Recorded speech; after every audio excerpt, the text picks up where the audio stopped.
Jeez. All right, y'all got anything you want to start with? Gio, I'm sure you want to talk about the Timberwolves. Um, sad loss. Sad loss for them. Very interesting to see how the whole team, with even when Ja was on the bench, they came back when Ja was on the bench for the last 7 minutes. So I thought it was interesting that they were able to do that. And obviously Ja's your star player, right? And usually when your star player sits out, you're gonna go down either, in points, or your entire aura is gonna be different when your star player's out. So fortunately for them, they got a great solid team and they're able to pull through a win tonight. Well, that hasn't been the case all season for the Grizzlies though, because they have been winning without Ja all season. When Ja was out for multiple weeks, they still went on a tear. Right. Yeah, that's the exact point you're enforcing for me. Jean, like I said before, Jean Morant, usually your star player is out, you're gonna lose and you're gonna go down in points.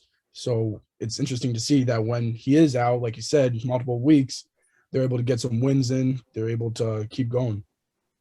That just emphasizes like how deep they are, to me at least. Without John Morant, the Memphis Grizzlies are 19-2. Exactly. They beat Hooper. They're just deep. They have I think they have one of, if not the deepest bench in the league. Definitely one of. I think at least one team has a deeper bench. Yeah, I do too. But still, that's like they built their team like very well. Oh, extremely. Not as well as Miami, the club. For the Timberwolves, though, that's just a bad choke. Like Karl-Anthony Towns, you can't be giving up cheap fouls all game and then costing your team at the end, sitting on the bench. Facts. But we'll see if they bounce back game 4 or if the Grizzlies keep imposing their will using this momentum. And you guys shout out Desmond Bane. Yeah, Desmond Bane, he was the reason. Him and Brandon Clark, those two are the reason that they came back. I love Brandon Clark. Probably one of my favorite players in the league right now. He's a hustler. Exactly. I love him in 2K as well. Gio, you got anything to say? I do agree with your guys' points, but also a pivotal moment was when Dylan Brooks hit that contested 3, I believe, over Patrick Beverly. Yeah. Right? Mm-hmm. I thought that was insane. That was at the end of the game. They were up by 7, then they went up by 10 because of that. So yeah, that was a big shot. Big shot, especially with 2 minutes left. Anything can happen. So with 7 points, the T-Wolves could get a couple easy buckets, maybe 2 stops. They're right back in it. But Dylan Brooks making that 3 makes it out of range for them, and that was a clutch shot. Also, Patrick Beverly, he did play great mostly all game, but in the fourth quarter, he missed some key shots. He played great in the first half, right? He allowed them to create that lead that they had, but as well, Ja Morant really imposed his will on Anthony Edwards on the defensive end, right? Anthony Edwards could not stop him. I don't believe anyone could stop Ja Morant going inside, really. So they got to figure out how to slow him down as well. Well, that brings me back to Karl-Anthony Towns staying on the floor. If he's on the floor, then that derails Ja's chance of driving in the paint. Right. I think there was a lot of missed calls, at least at the end of the game, that the refs were missing. Again, with Karl-Anthony Towns going up on a fast break on Ja Morant, he was by himself. Ja Morant going in the lane, misses a layup. They believed that Karl-Anthony Towns, he was going straight up, hands were up, but obviously everyone saw, I believe his right arm went down as Ja was going up, and they didn't call a foul. So yeah, the refs weren't that great towards the end, but still Memphis still got the win. Right. Before we go into more playoff talk, I do want to say prayers up to Devin Booker and Chris Middleton, both of them missing key time for their playoff teams, respectively. Devin Booker with a hamstring strain, out 2 to 3 weeks, and Chris Middleton out the rest of this series, maybe even more with an MCL sprain. Who do you think gets hurt more, the Bucks or the Suns? The Bucks, easily. I agree with that. I agree because I saw a stat that the Bucks are 7-9 without Chris Middleton. Like, even if he doesn't have a great offensive game, his defense alone helps him stay in games. I agree with that. And also the fact that Middleton's their guy when the game's close and they need a bucket at the end.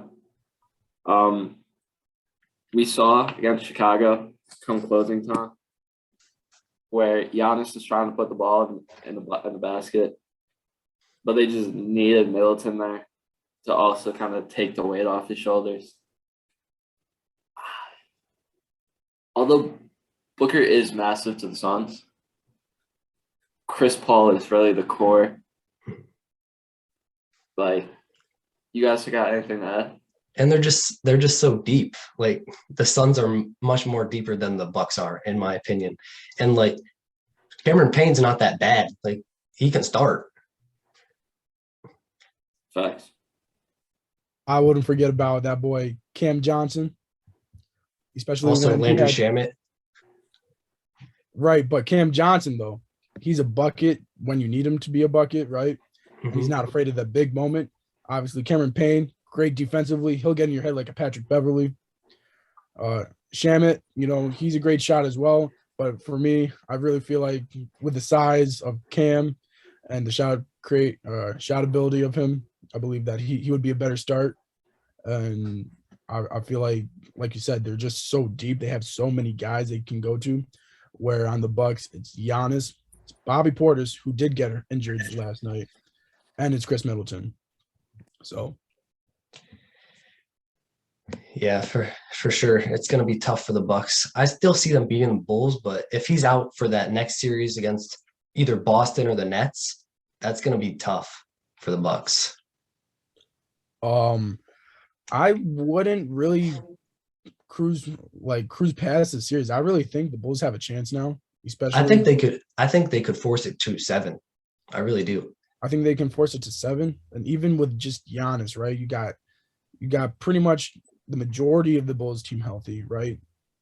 With Alex Caruso, with Zach LaVine, Vucevic, DeMar DeRozan, especially DeMar being clutch in that game as well. So I feel like with the playoff experience with DeMar alone, I think they can get past the Bucks, and they really just have to look at tape and see how they can stop Giannis, because he has been stopped in the past by other teams.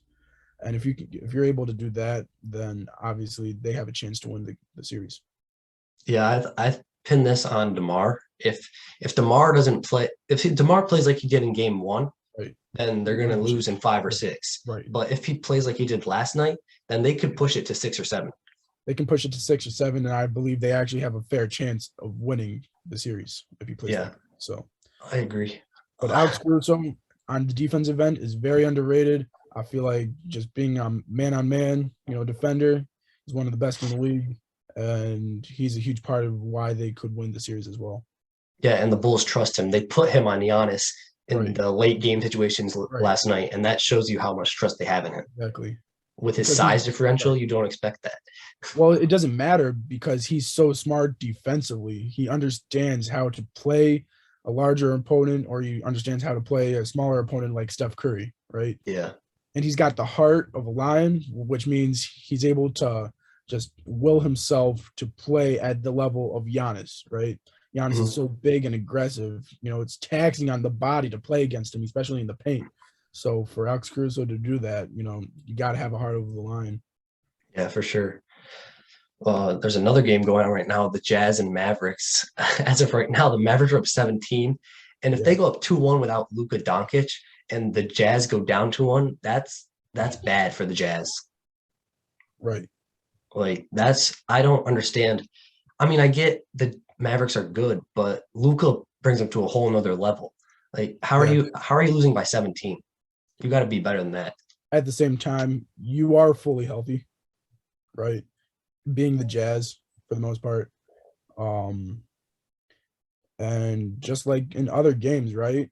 You have Rudy Gobert, 3 shots, which is all right. It's better than his 2 previous games, but at the same time, he's got to be more productive. He's only got 4 rebounds, right? 8 points. Donovan Mitchell is struggling from the field. He's only 1 for 7. At least Mike Conley's starting to show out. He's 3 for 7, right? He's got 12 points. But Royce O'Neal hasn't really attempted to make a field goal, right? Mhm. And Jordan Clarkson's 4 for 8 from the field, so that's also helped, on the bench. But right now, Dallas, they just cannot be stopped. Kleba's got 13, Berton's got 12, and Green's got 10 on the bench. That's 35 points from the bench, along with Burke's 3 points as well. So that's 38 points from the bench alone, and you can't have that happen if you're the Jazz. Yeah, if I'm the Jazz, I'm not happy. Like you can't be down 17 without a Luka led team. That's the way I look Right, at it. right. So for some reason, I don't understand why he doesn't go deeper in his bench. Like we said last time, play Pascal and play Rudy Gay. Rudy Gay's got experience in the playoffs, so he understands how to play the game at this level. And I feel like he could be a great contributor of what they're missing right now. Yeah, he's a good defender too. Right. But I don't know. I feel like if they get first rounded and Luka doesn't have to play at all, Donovan Mitchell's gonna force his way out. I would force my way out if I was him. But I at the would same too. time, I I believe the frustration is there with him, with Snyder, and with Rudy Gobert. I think those 3 guys, either they're going to force their way out or something's going to happen to try to mend those relationships. Obviously, one of them's got to go in order to mend the relationships, and I'm pretty sure it's either Donovan Mitchell or Rudy Gobert.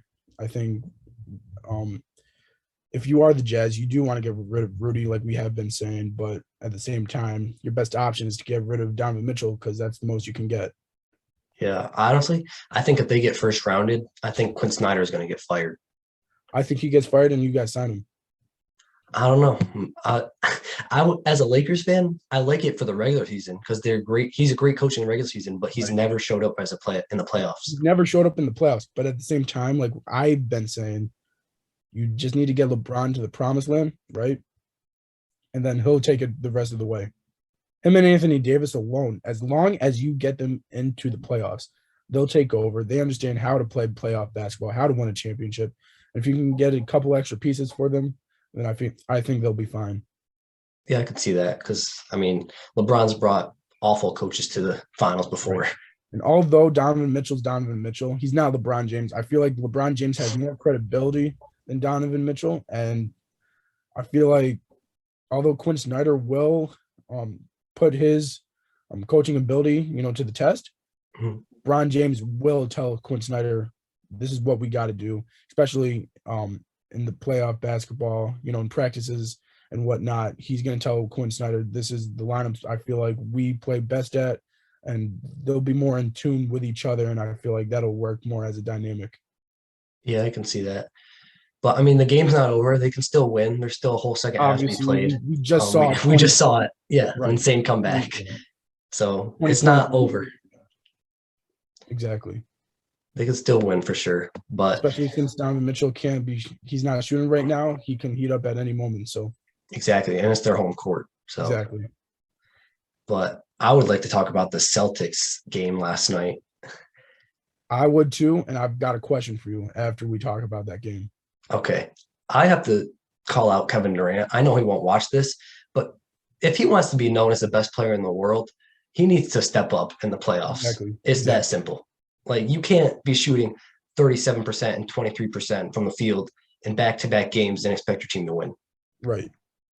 And have 6 turnovers. That's bad. Here's the thing as well. Last year he played outstanding, right? I personally thought he was the best player in the league, just with the way he was playing the entire season and then in playoff basketball without any help. This year, you have no excuse. You have Kyrie Irving with you, right? Obviously, you don't have Ben Simmons, but you do have Seth Curry. You have Patty Mills. You have Claxton. You have solid players around you that are healthy.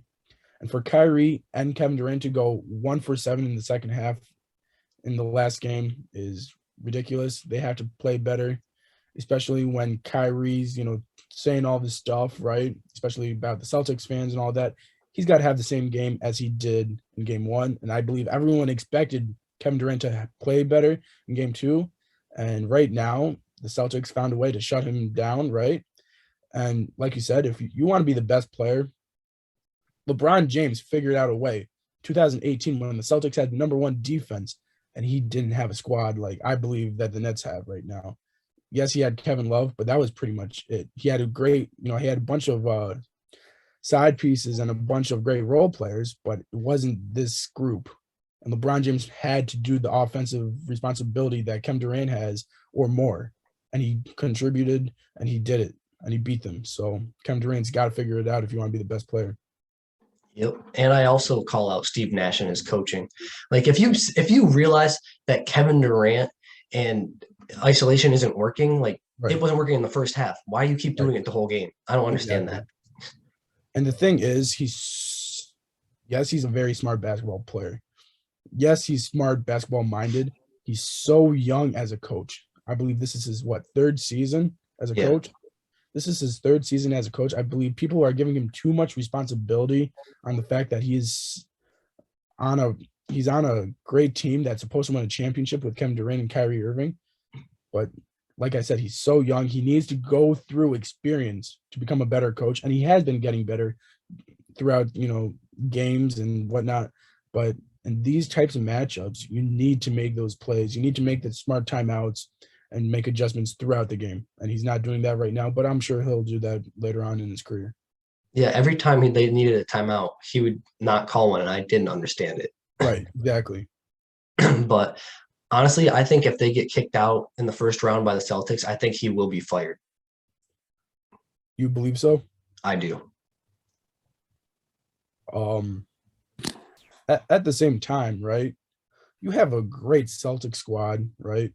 That has contributed, like contributors all throughout the lineup. You have Jason Tatum, Al Horford, Daniel Tice, Marcus Smart, Jaylen Brown.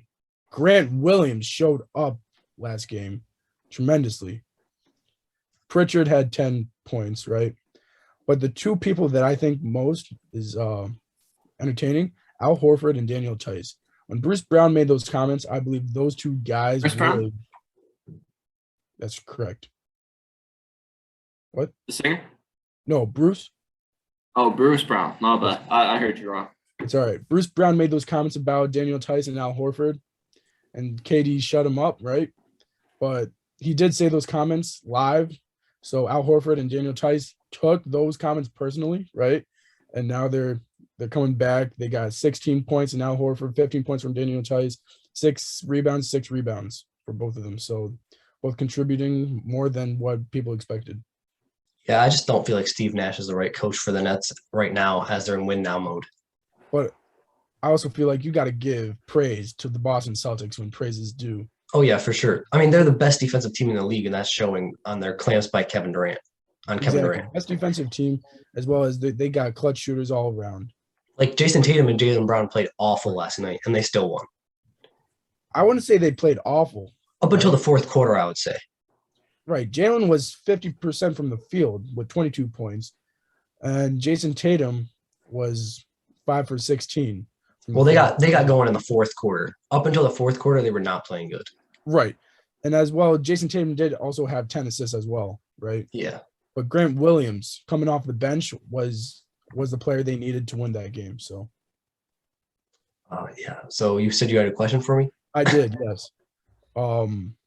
With how scary the Celtics team is, right? How close are they to being the big three Celtics that LeBron James had to go through in the East back in the day? Big four technically, if you want to count Rondo as well. Rondo, Garnett, Pierce, and Ray Allen. I'd say they're a couple more role players away. Maybe they already have the role players on the team. They just have to develop them more. Right. I really think this team can be as scary as that lineup in 2008, 2009, that Celtics team. It's possible. I mean, with the way they play defense, they really could clamp up anybody. Right. And I also feel like they have the potential Not maybe the shooting, as like obviously Ray Allen, one of the best shooters ever, but I feel like potentially they could become a better team if they develop. I agree. Your thoughts on that, Nick? I think they're very close to that KG Big Four Celtics, personally. Right.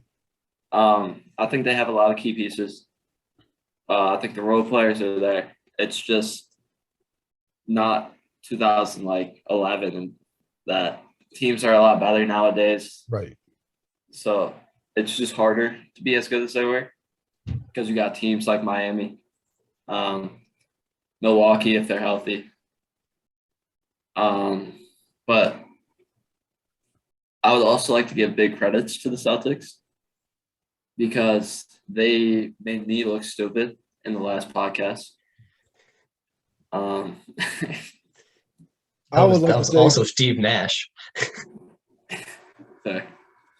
if What you about go you? on that route, in previous podcasts, you guys were downplaying the Celtics and their talent wise. I believe in the middle of the season when they were going on their run, and you said a specific team lost to them, and you were shocked that they lost to them at that point in time.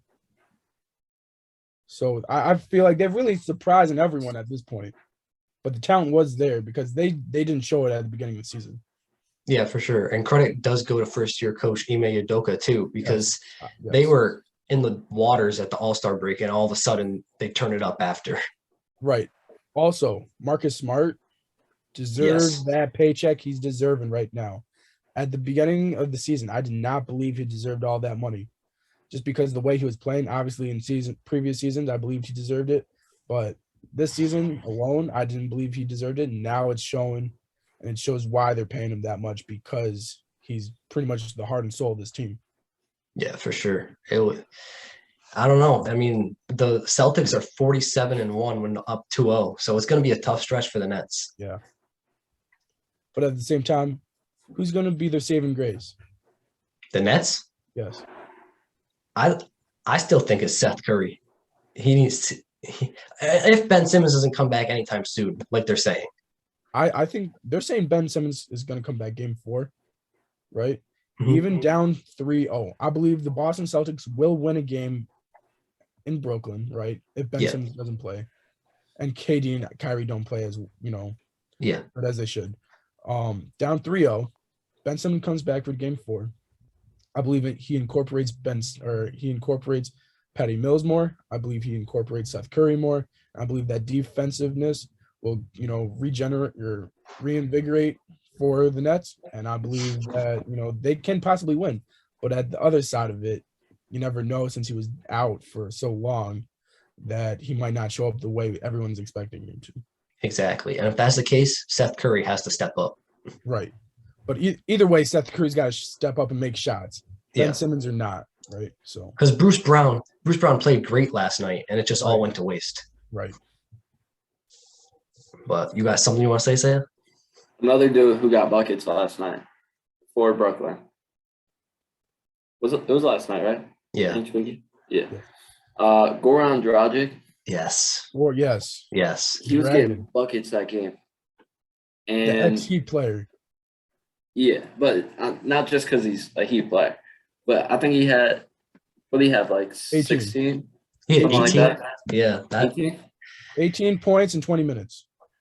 Yeah, he was getting buckets for them. I think they need to play through him more, especially if Kyrie's getting locked up like that for only Right. 10 points. Like, we saw playoff Goran Dragic in Miami, where he was like the offense of the team. He was a big part of that finals run. Yes. So I think if they incorporate Goran more, and if Goran scores like that continuously, Kyrie and KD have to show up where they win the game. Exactly. I wouldn't even say that Kyrie wasn't being aggressive. I think that was all coaching. Like every time he got the ball, he would give it to KD. Like it was just Kyrie not being aggressive. He only took 13 shots, where in the previous games, I believe he took 30-something shots, right? Yeah, I really think the coaching staff said we have to give the ball to KD. Yeah, KD was 4 for 17 with 27 points. And he went 0 for 12 in the second half. Exactly.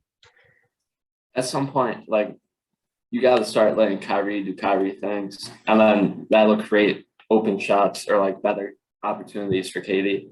Right. Yep, exactly. That's And, where I'm saying, like, Steve Nash is not the right coach for this team, I don't feel like.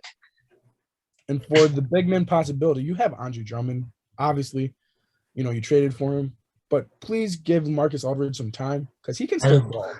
I don't know why they're sitting on him on the bench. I don't understand that.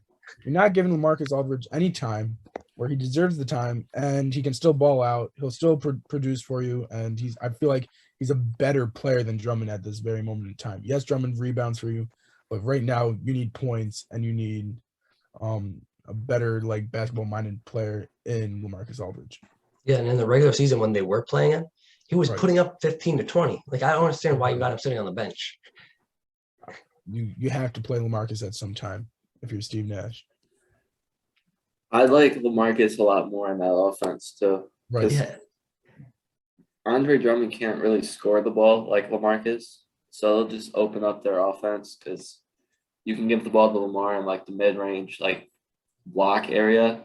Mhm. He can hit like fadeaways. He's very good with his footwork where he can get buckets. Where And he can As well, stretch the Drummond- floor, too. right. Drummond as well he's playing 24 minutes. He produced 5 points, 4 rebounds, and 2 assists. You have him out there for rebound. He's only picking up 4 rebounds. So he's not really doing that much. Same with Claxton. He's only got 4 rebounds as well. Your centers aren't producing what you're supposed to be producing. You might as well change it up, try to get some points out of it. So That's where the young coach comes in. exactly. If your job's on the line, you better go all out. Put all your cards on the table. So Yep. But speaking of good footwork, you guys see that Embiid game winner last night? I did not. But That boy Embiid.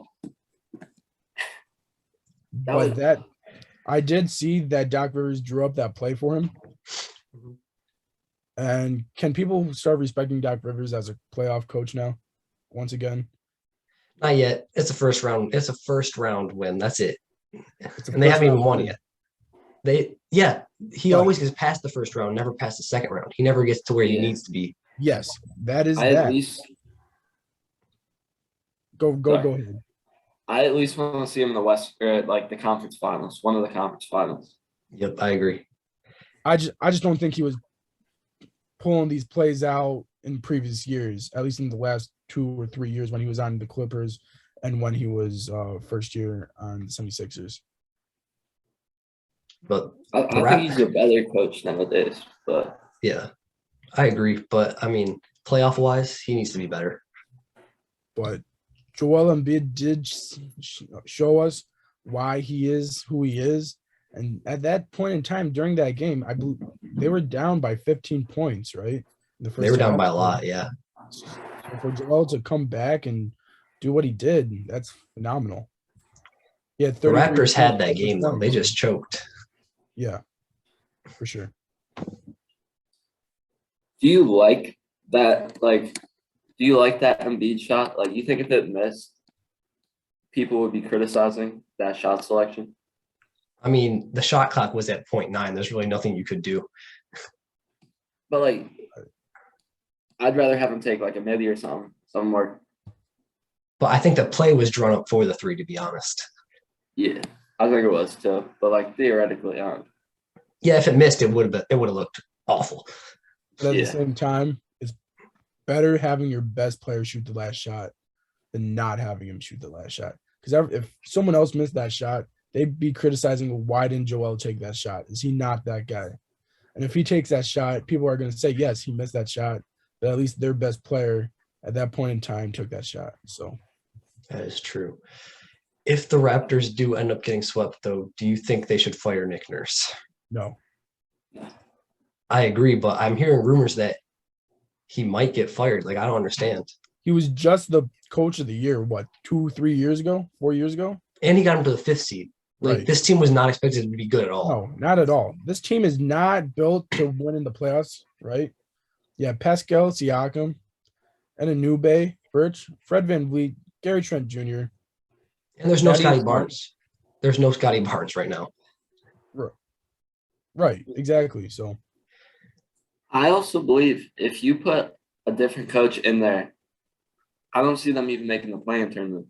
I agree. no, not at I all. think Nick Nurse elevates his players to be better. Yes. Nick, his scheme, offensive wise, is just insane. He doesn't even technically have an all-star on that team. Other than Van Fleet, no.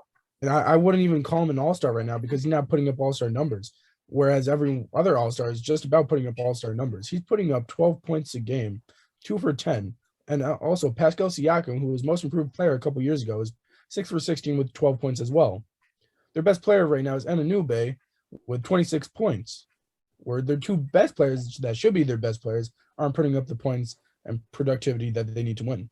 Yeah, if they do want to sneak a game or two in, their Van Fleet and Siakam are going to have to step up. Right. And for them to be that close to winning a game against the 76ers, right, with their two best players not playing as well as they should be, that just shows you coaching. That's why they're that close, is because of the coaching. So, yep. I do give credit to Philly and Doc Rivers. yes. The game plan is clearly to get them out of the offensive picture. Right. Yeah. So I think it's smart. You say, all right, we're going to shut off these two guys. Let the rest of the team beat us. We'll be fine if they beat us. Right. Because they know down the line, 7 games, they're not going to be able to win 4 of those if one, if not both of those two players are just not contributing anything. That is very true.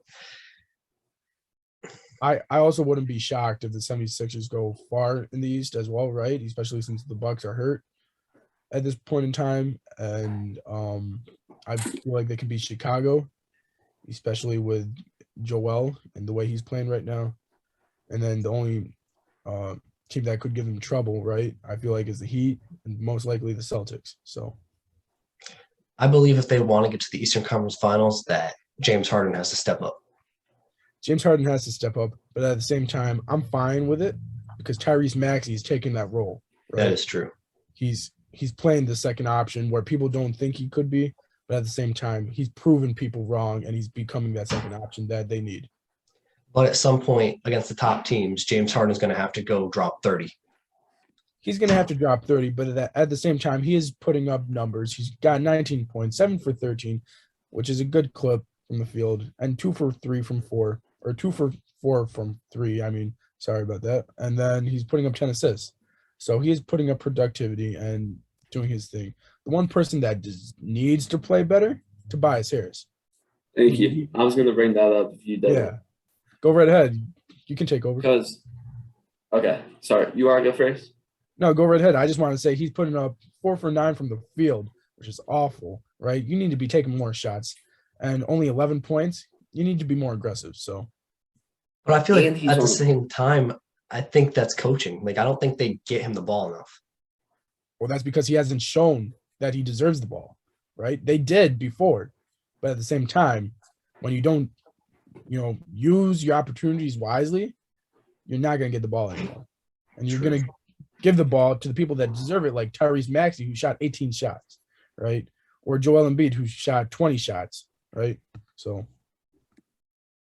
he is a max contract player too, and he is the 4th option on that team to a youngin. He's getting overpaid. There's no doubt about it.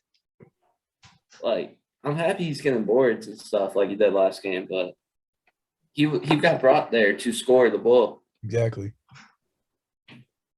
I think at some point the Sixers are just going to have to move on. They're going to have to move on, but I don't know a team that can fit with him right now. Yeah, I also don't, because Clippers Tobias Harris was a great player. This Tobias Harris, not so much. I would just dump him on Sac. Why not? Sac Town will take him, take his contract. They got nothing to lose. That's true. I mean, just go to a rebuilding team. At some point, you're going to have to do it. Exactly. I would not be shocked if they try to trade De'Aaron Fox there for like Tobias Harris. I don't think the Kings would do that. The Kings did trade out, Buddy Hield.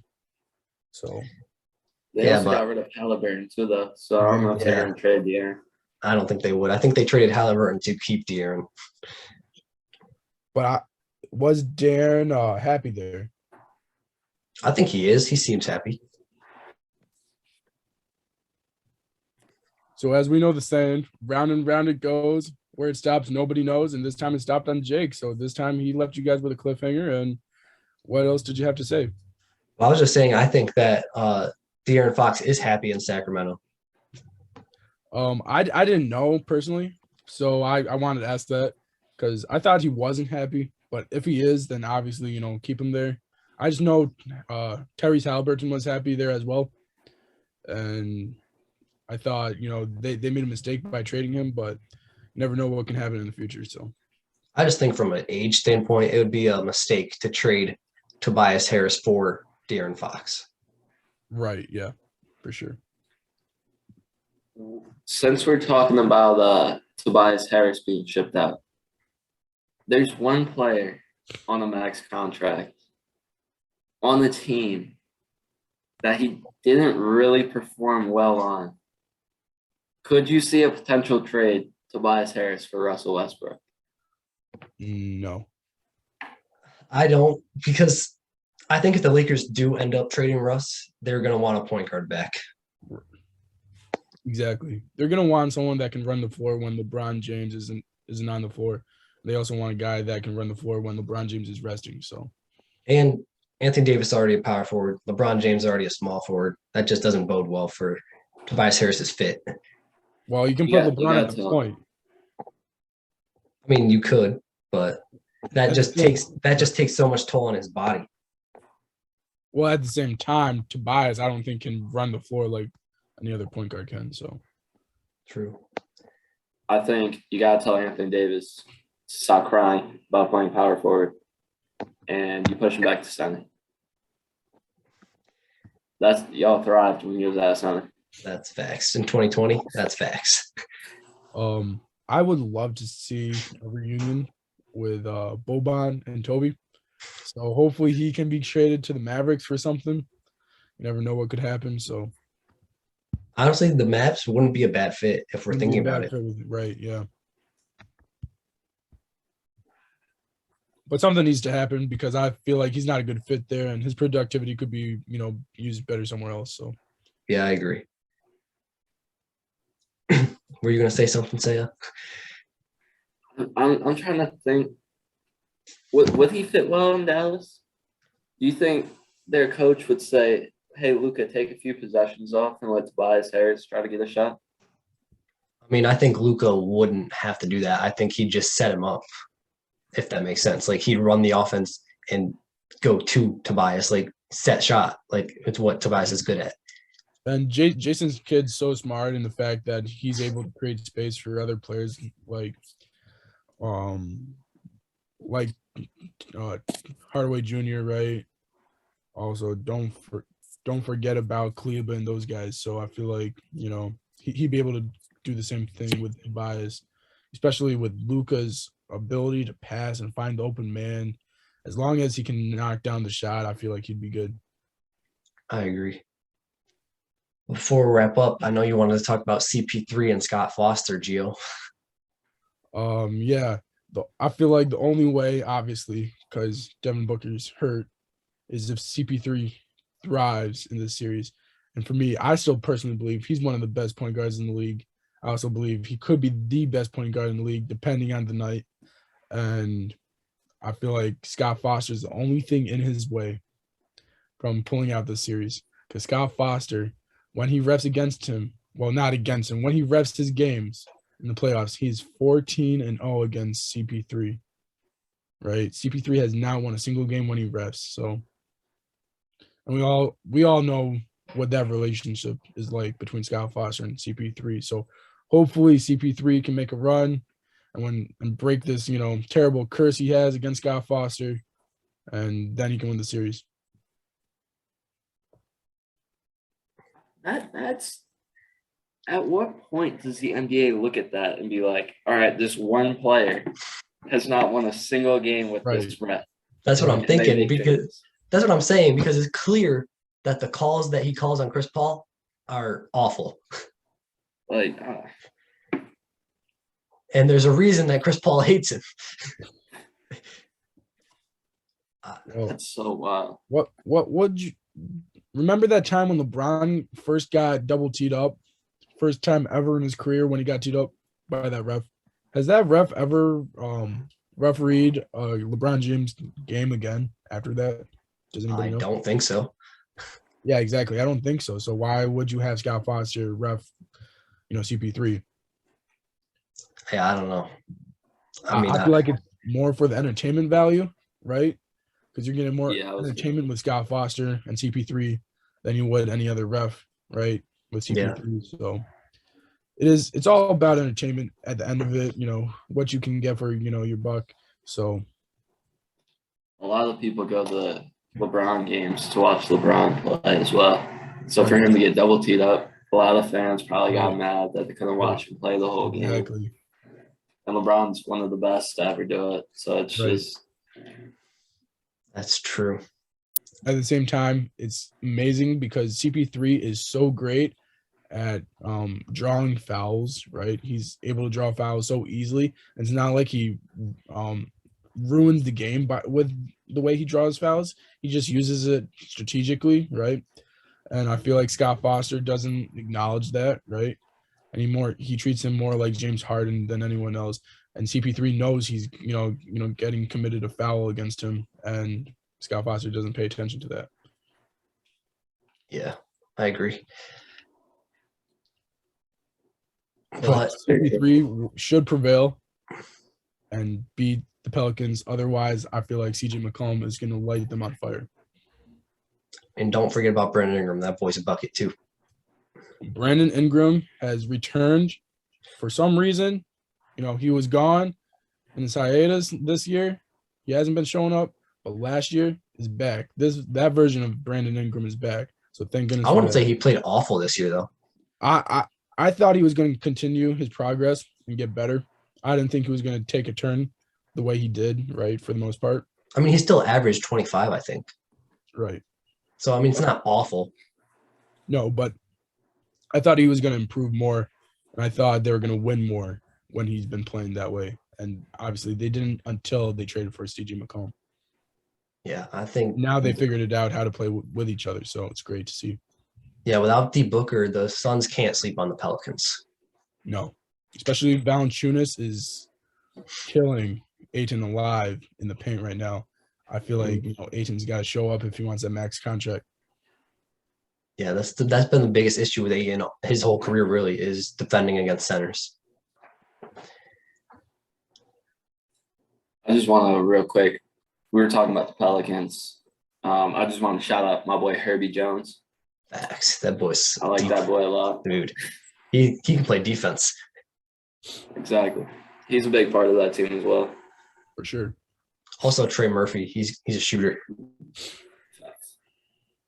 There are a lot of solid guys on that team for sure. Yeah, it's gonna be fun to see Zion with them next year, or sooner than later. Hopefully, if they win this series, I bet you he comes back for round 2. If they win the series, he might come back. But if they don't win the series next year, since this game is on right now, we got the Warriors and we got the Nuggets. The Warriors are up 60-49 with 5 minutes left in the second half or in the second quarter, right? What do you guys think of this? Do you believe that Denver can make a series tonight or in any other game, or do you think they're gonna roll past them and sweep them? I think they get swept. Ever since the first 2 games that I saw, and I thought that the Warriors were going to sweep them easily. I think the Warriors could honestly be as scary as they were with the KD Warriors, but less effective. I think that they could possibly go undefeated in the Western Conference. I don't see them losing a game, especially the way the Grizzlies are playing right now against the Timberwolves, and the way the other 2 teams, the Mavericks and the Jazz are. I think they'll eat them alive. Yeah, I agree. I mean, if the Grizzlies do end up meeting up with the Warriors, I don't see them winning just due to inexperience. Right. But it's going to be – I just think that it's going to be an easy sweep for the Warriors this series. I also agree. I don't think Denver has enough because if they were to make this a series again, I feel like they needed to win, or they need to win these 2 home games to even have a chance at it. With the way it's looking right now, I think that lead only expands. I can't see them coming back. They just don't have the firepower, I think. I agree. And if Jordan Poole continues to play like this for the entire playoffs, the Warriors are scary. Yeah, for There. sure. They'll give Miami a run for their money. That is true. They That's would. the only team that I Miami's feel like still is winning. as deep as them. I still got Miami though. Well, yeah, they're dogs over there. You know, Jimmy Butler is a dog. He'll fight till the end. Same with Bam. Same with Ty. Same with Duncan Robinson. Same with Victor Oladipo. They're all dogs over there. They'll fight to the end. Where for me, I feel like it's more mental on the Warriors side. Where if shots aren't going the way they're going, then they're not able to score. They're not able to win a game. That's the only reason I can see the Warriors losing before the finals is just the mental aspect of it. The only team that can beat themselves is themselves. Exactly. And if Clay's not making shots, if Steph's not making shots, if Dre's in foul trouble, I don't think, things can go wrong very quickly with the Warriors. I agree. That's how they do not make it to the finals. But in that finals, I think the defense that Miami brings is going to be very bad for them. And Miami has one more dog that Gio forgot to mention. I did, yep. My favorite player to watch, Big Booty Lowry.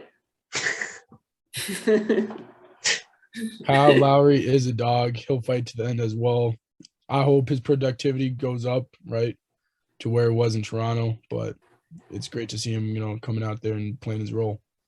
And it has been proven that Steph Curry struggles against defense like that. Yeah, for sure. So, yes, sir. it would be a fun finals to watch if that was the finals. But for some reason, very no, go ahead. Emotionally. Yeah. For you. Extremely. Go ahead, Gio. I can't get out of my head. An Alex Caruso and Steph Curry matchup. I would love to see that happen. I mean, yeah, that'd be great, but I don't see the Bulls making the finals.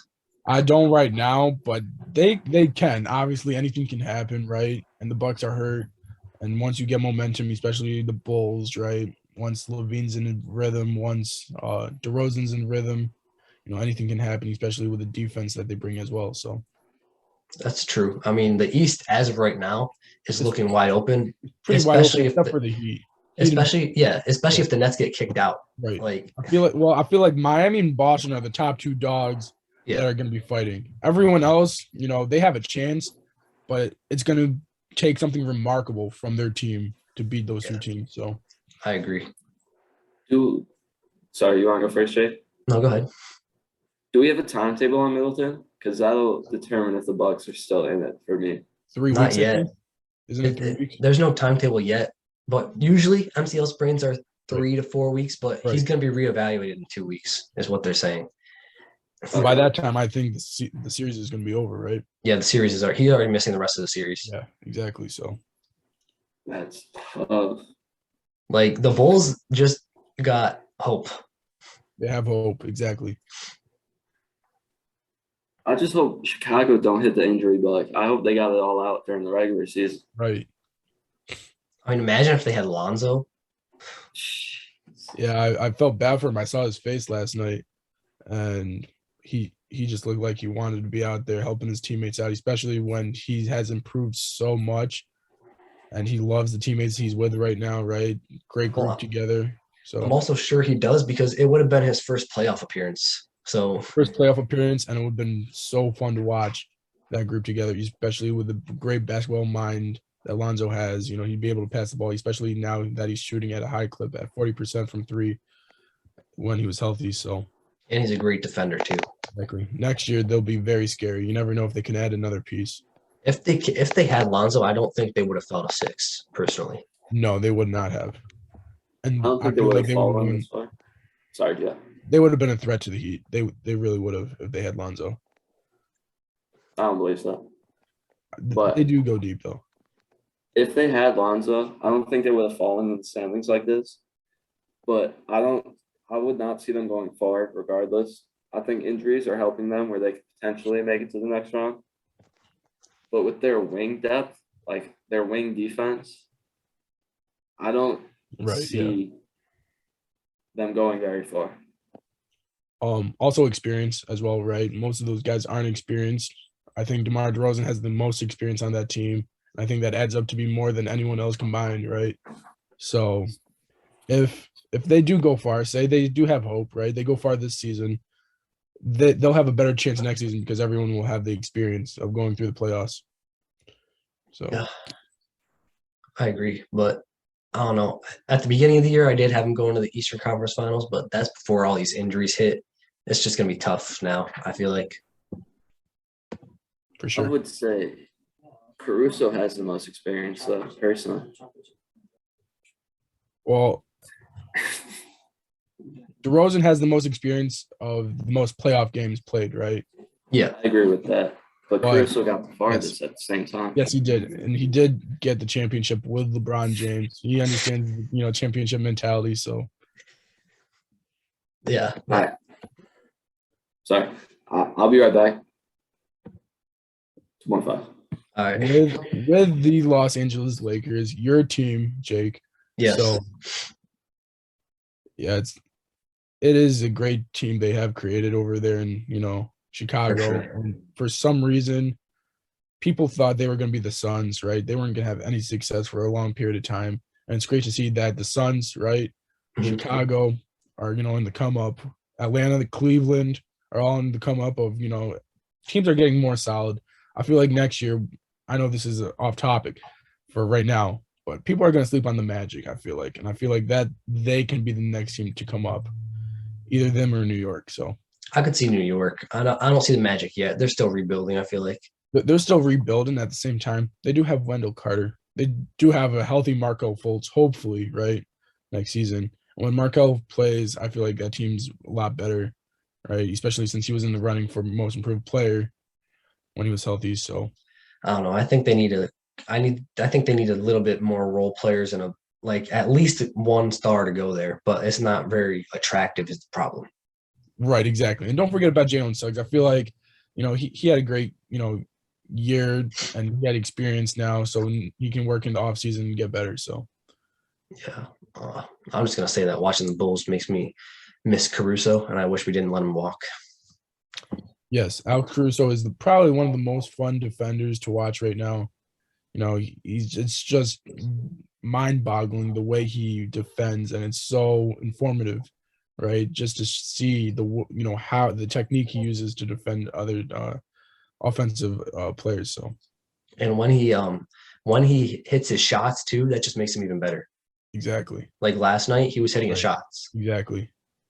So, but there's not much more to talk about in the NBA. But I would like to talk about something in the NFL. A lot of news going around, trade rumors. Debo Samuel wanting out of San Francisco. Right. What do you think about that? One, he's gonna want to go to a contender, right? That's why he wants out. The best contender I think he could go to, and that's what some people are saying, is your Cowboys. For me, I personally feel like he's going to go to the Jets. I feel like he'll make that I team agree. great, and him and Zach Wilson will light it up over there. I think he's going to go to the Jets too. I just don't think I would love him on the Cowboys, but we just don't have the cap space for him. Exactly. And, Who are you going to and give we up? don't have the creative system for him either. Yeah, you don't. Yeah, I don't think it would work out. So I think he does go to the Jets or maybe even the Chiefs, but I just think I see him going to a low tier team and then making them better. Exactly. I couldn't see him going to the Chiefs just because of who he is. He wants the ball, right? And Yeah, he that's wants the true. money. He cannot get either of those things, especially in Kansas City.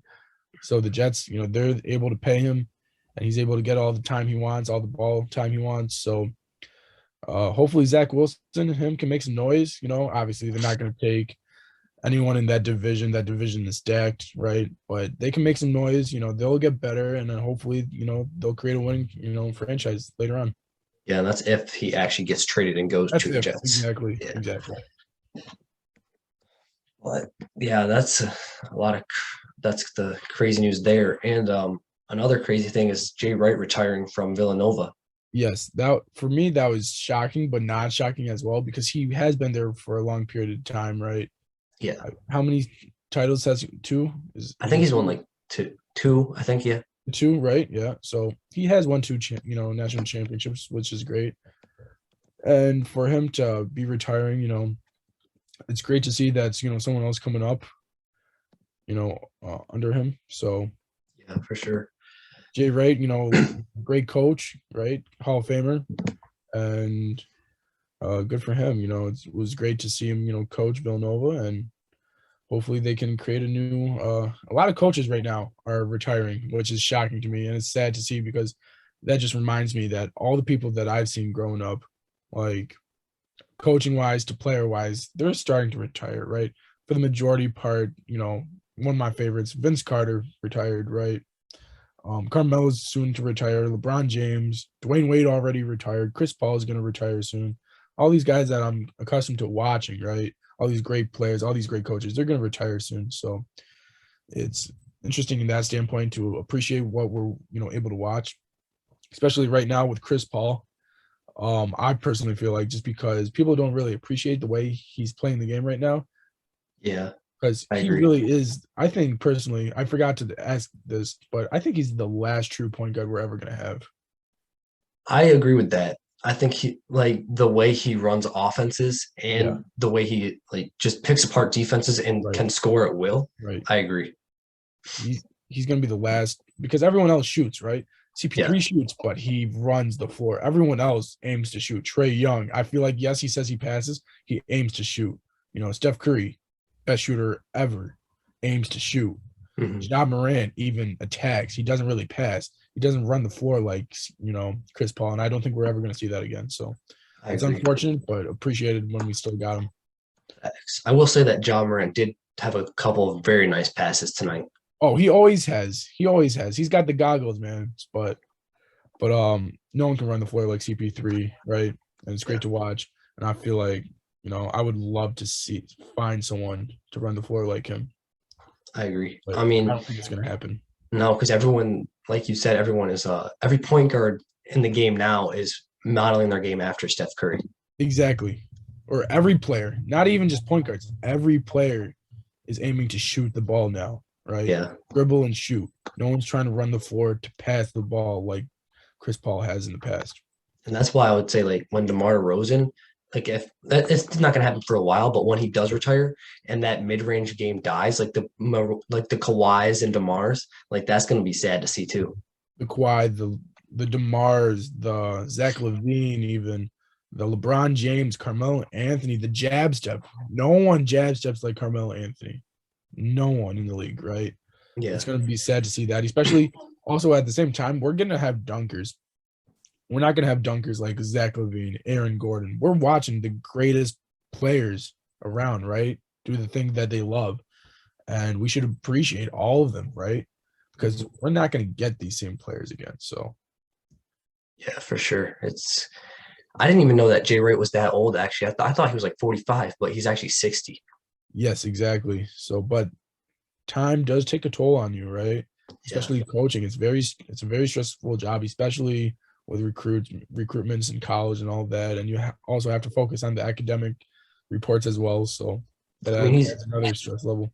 he's easily a Hall of Famer. So Easily Hall I of Fame, mean, it's a exactly. career well done. But the whole point, appreciate, all these players, all these coaches, that we're able to see now because the greats are starting to retire. Yeah, for sure. You got a segment, Gio, or is the sneaker world still quiet? It's still a little quiet, right? But we got some good ones coming out soon. We've got, obviously tomorrow, right? Or I mean April 25th. Yeah, You that's got Air next Force. Monday.